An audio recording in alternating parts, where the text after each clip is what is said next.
देश के नौजवानों को कुछ कहना चाहती हूं। देखिए, आप इस देश का भविष्य हैं। आपसे बड़ा देशभक्त कोई नहीं है इस देश में। मैंने आप जैसे सैकड़ों बच्चों से बात की, आप जैसे सैकड़ों नौजवानों से बात की। जब मैं उत्तर प्रदेश के एक छोटे गांव में 4 बजे सुबह गिरफ्तार होने वाली थी, तब भी मैंने सड़क पर जब देखा तो मुझे 20-30 तुम जैसे नौजवान दिखे जो सुबह सुबह 4 बजे आर्मी में भर्ती होने के लिए ट्रेन कर रहे थे, दौड़ लगा रहे थे। ट्रैक्टरों पे बैठे हुए मैं ऐसे नौजवानों से मिली जिन्होंने मुझे कहा कि दीदी, उम्मीद छूट गई है, खत्म हो गई है। सालों से हम भर्ती का इंतजार कर रहे थे, अब हम गन्ना बेचने जा रहे हैं। मैं आपसे कहना चाहती हूं कि आपका दर्द हम समझते हैं, पूरा देश समझ रहा है, पूरा देश देख रहा है।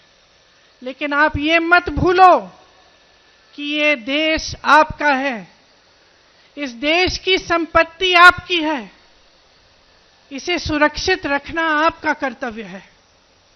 हम यहां सत्याग्रह पे बैठे हैं क्योंकि सत्याग्रह, सत्य की लड़ाई अहिंसा द्वारा लड़ी गई, अहिंसा के जो मार्ग पर चलकर लड़ी गई, उस लड़ाई ने इस देश को आजाद किया। इस देश को आजाद करके आपको सौंपा ताकि आपका भविष्य बन पाए। तो मैं आपसे आग्रह करती हूं कि परिस्थितियों को समझिए, आपके आसपास क्या हो रहा है, सरकार कैसे चल रही है, देश में क्या हो रहा है, उसको गहराई से समझिए। जो किसान के आंदोलन थे, क्यों किए गए, किसान क्यों जागे, क्यों सड़क पर आए?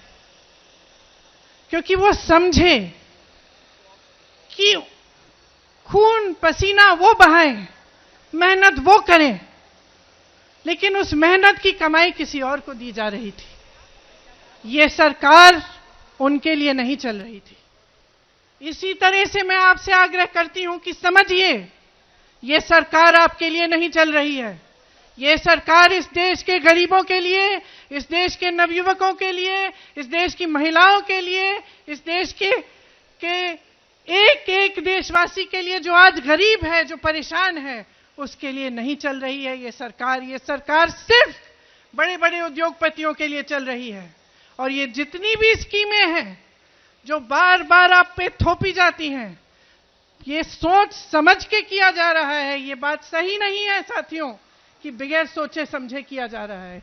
ये सोच समझ के इसलिए किया जा रहा है क्योंकि इस सरकार का सिर्फ एक मकसद है, सत्ता में रहना। सिर्फ एक मकसद है और उस मकसद को निभाने के लिए कुछ भी कर डालेंगे।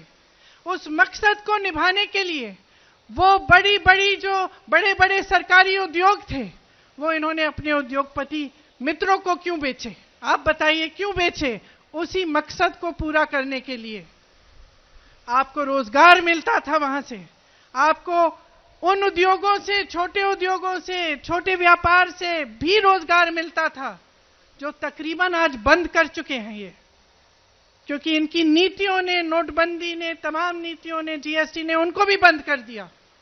और आज सेना, जिसकी भर्ती में का सपना आप देखते हैं, आप अपनी देश की सुरक्षा का सपना देखते हैं, अपने भविष्य को मजबूत बनाने का सपना देखते हैं, आप ये सपना देखते हैं कि बड़े होकर आप माँ बाप का देखभाल करेंगे, सरहद पर जाकर इस देश के लिए अपनी जान देंगे।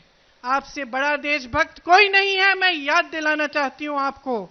और मैं आपको कहना चाहती हूं कि जो नकली राष्ट्रवादी हैं और जो नकली देशभक्त हैं, आंख खोलकर उनको पहचानिए। आपके संघर्ष में पूरा देश आपके साथ है, पूरी कांग्रेस पार्टी आपके साथ है। आपने हरिवंश राय बच्चन जी का जिक्र किया, उस कविता की कुछ पंक्तियां हैं। कवि ने कहा है, वृक्ष हो भले खड़े घने, हो बड़े, एक पत्र छा मांग मत, मांग मत, मांग मत।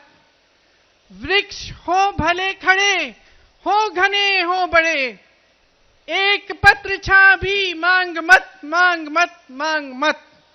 तू न थकेगा कभी, तू न थमेगा कभी, तू न झुकेगा कभी, कर शपथ, कर शपथ, कर शपथ।